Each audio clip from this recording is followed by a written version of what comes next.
क्या वो वीरेंद्र सिंह के आने से पूरा हो गया? अब नहीं सर, कोई देखो ऐसे गुट वुट की बात नहीं है कि टिकट मांगने वाले कई लोग होते हैं, मिलता एक को है। तो ये तो हमेशा से ही हर पार्टी में हर चुनाव में होता है। मैं क्या किया आज वो हमें ये बता दें कि 70 साल में जो ये नगरी बसाई थी आज 10 साल में ये उजाड़ी क्यों है, ये उजड़ी हुई नगरी क्यों नज़र आती है लोगों को। और जब तक इंफ्रास्ट्रक्चर नहीं होगा ये नगरी कैसे बसेगी, बाहर से उद्योग नहीं आएगा, छोटे इंडस्ट्री उसके साथ नहीं बनेंगे तो कैसे। और आम नागरिक देख लो, गरीब आदमी देख लो, ना आवास है ना उसके लिए मूलभूत सुविधाएं हैं। और जो आपने बड़ी हुडा के ज़रिए या कोई भी आपने जो बसाया था इसको, आज उसकी भी बदहाली है। तो मुझे तो लगता है कि जो ये स्लम बस्तियां हैं और शहर हैं इनमें कोई अंतर नहीं बचा। आपकी यात्रा अलग चल रही है, दूसरे हरियाणा के हिसाब वो अलग चल रहा है। आपने एक बयान में कहा था इंटरव्यू में कि वर्चस्व का एकाधिकार नहीं होना चाहिए पार्टी में। देखो जो मैंने कह दिया वो कह दिया। अब रोज़ रोज़ एक बात तो बार बार वो न्यूज़ तो कोई है नहीं। बात ये है कि अब हमने लड़ाई लड़नी है अगली, और वो लड़ाई है कि हमने सरकार बनानी है और इस सरकार को हमने बाहर टिकटों के बंटवारे को लेकर क्या कहेंगी? सर्वे के आधार पर हो? देखो हमारी स्क्रीनिंग कमेटी बन गई है, अब उनका काम शुरू हो जाएगा और जैसे ही वो पूरा शेड्यूल देंगे उसके मुताबिक। जिस तरह से ईडी की कार्रवाई चल रही है लगातार, क्या लगता है फर्क पड़ेगा कुछ? आप देखते हैं कि नहीं, लोगों के सामने आ गई है कि ये पिक एंड चूज जो हो रहा है ना, केवल अपने राजनीतिक विरोधियों के खिलाफ ही हो रहा है और इन्हें कोई देश में भ्रष्ट नज़र नहीं आता। हाँ, आप वैसे पर्सनली मत लेना, लेकिन मैं उदाहरण कह रही हूँ, अगर आप कांग्रेसी हैं या विपक्ष के दूसरे कोई हैं तो आप पे ईडी पड़ेगी। जिस दिन आप भाजपा का झंडा थाम लेंगे उस दिन आप पाक साफ हो जाएंगे। ये इनका फॉर्मूला है। ईडी हो, आईटी हो, सीबीआई हो, ये केवल विरोधियों के लिए। मैम जिसके ऊपर छापा पड़ा ऐसा तो उसे कंसीडर किया जाएगा, क्या उसे टिकट मिलेगी? ये तो स्क्रीनिंग कमेटी देखेगी कि क्या कैसे करना है। एक तरफ आपकी जो है संदेश यात्रा चल रही है, दूसरी तरफ आज ही बल्लभगढ़ में दीपेंद्र हुड्डा की हरियाणा मांगे हिसाब यात्रा चल रही है। क्या लगता है कांग्रेस की जो गुटबाजी है वो खत्म क्यों नहीं हो पा रही? तो आपको ये नहीं लगता कि भाई कांग्रेस फैल रही है सब तरफ?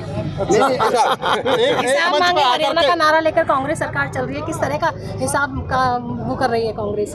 देखो हर तरह की बात है। 10 साल का जो इनका लेखा जोखा है भारतीय जनता पार्टी सरकार का, पीछे तो मिलीजुली सरकार थी वो भी अब टूट चुकी है, लेकिन सत्ता में बैठे हैं, अब जनता इनसे हिसाब ले लेगी। किरण चौधरी के जाने से जो नुकसान हुआ है, क्या आपके गुट को जो, तो क्या वो वीरेंद्र सिंह के आने से पूरा हो गया? अब नहीं सर, कोई देखो ऐसे गुट वुट की बात नहीं है, लेकिन जो वीरेंद्र सिंह हमारे पुराने वरिष्ठ साथी रहे हैं, हमें खुशी है वो आ गए हैं दोबारा। एक तरफ कांग्रेस हरियाणा मांगे हिसाब यात्रा कर रही है, दूसरी तरफ दुष्यंत चौटाला कह रहे हैं पहले कांग्रेस 70,000 करोड़ जो किसानों की जो जमीन थी 70,000 एकड़ उसका हिसाब दे पहले। देखो इनका तो बिल्कुल वजूद अब खत्म हो चुका है। आपने देख लिया, पिछले लोकसभा चुनावों में भी देख लिया, और ये साफ जानते थे, बच्चा बच्चा जानता था, आप सब जानते थे कि चुनाव नज़दीक आएगा तो इनका ये गठबंधन टूटेगा ही टूटेगा, और वही हुआ। कुछ नहीं, राजनीति है, अब ये अपना वजूद ढूंढ रहे हैं, मुझे लगता नहीं इनके हाथ कुछ पड़े। कांग्रेस प्रदेश अध्यक्ष उदय भान, प्रभारी दीपक बावरिया आपकी सुन रहे हैं? ये हमारी पार्टी की बात है, मेरी आवाज़ आप बताओ, आप सुन रहे हो, लोग सुन रहे हैं, पार्टी सुन रही है। आपने सवाल मुझे जो पार्टी मौका देती है आप खुद देखते हैं। अच्छा मैम, लोकसभा चुनाव में कांग्रेस के अंदर एक आवाज़ थी कि टिकट वितरण लेट हुआ है जिसका नुकसान हुआ, तो वो नुकसान विधानसभा में हम सोचते हैं कि क्योंकि अभी स्क्रीनिंग कमेटी बन गई है अजय माकन जी के नेतृत्व में, तो वो अपना शेड्यूल तय करेंगे और समय से हो जाएगा। उम्मीदवारों के आवेदन लिए जा रहे हैं अलग अलग तरीके से, दीपक बावरिया जी अलग ले रहे हैं, उदय भान जी अलग ले रहे हैं, आपकी तरफ से भी अलग लिए जा रहे हैं, क्या लगता है? नहीं, लेट मी सेट इट। आपकी तरफ से ऐसे मत बोलो। हाँ, मैं किस हैसियत से लूँगी भाई? लिए जा रहे हैं किस तरीके से अलग अलग ले रहे हैं? हाँ, तो वो अपना सिस्टम तय करेंगे। एक ही दिन में 2 बार अल्टीमेटली तो देखो स्क्रीनिंग कमेटी में जाएगा और स्क्रीनिंग कमेटी छंटनी करके वो आगे भेजेगा। मैम, जिस तरह से गुटबाजी बहुत लंबी चली, तो क्या ये संभव नहीं है कि जब टिकट वितरण होगा तो भीतर घात नहीं होगा? देखो, क्योंकि भीतर पुरानी- घात तो मैं नहीं सोचती, लेकिन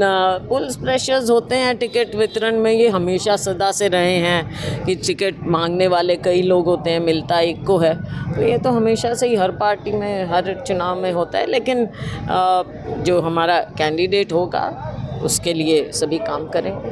आपके खाते से भी कुछ टिकट मिलेंगे? खाता कौन सा होता है, सारा कांग्रेस का हरियाणा है। में खाता लेकिन चलता है,